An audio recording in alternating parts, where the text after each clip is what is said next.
Staff at the Sanford Center in Bemidji are preparing for the Harlem Globetrotters game tomorrow, and turning the area primarily used for ice hockey into a basketball court is quite an endeavor. Lacey Monteleone has more.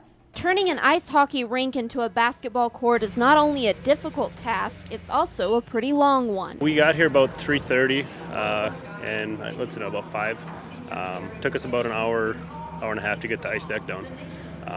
So we're hoping to be done in probably 4 hours. Only about a dozen employees are working to make the transition, and while they're used to preparing the area for concerts, this is not quite the same. The basketball floor is different. It's hard to maneuver on the floor itself. It's a little more friction. But other aspects of changing the rink are just as difficult. One of the biggest obstacles in turning the ice rink into a basketball court is removing these glass panes. Because while they may look light, each weigh in at about 300 pounds each. The glass is very heavy, and there's always a fourth person there to put the towel in between the two panes of glass. That allows us, because if the glass touches it all, the piece will shatter and explode on everybody, which is pretty dangerous. And the work here is really only just starting. It's always a rush, especially when you have practice the next day.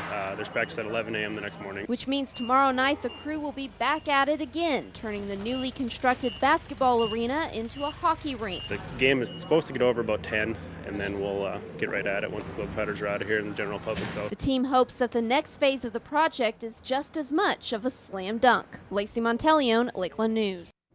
Very interesting to see how that all works. But the Harlem Globetrotters game will take place tomorrow at 7 p.m. at the Sanford Center. If you've enjoyed this segment of Lakeland News, please consider making a tax-deductible contribution to Lakeland Public Television.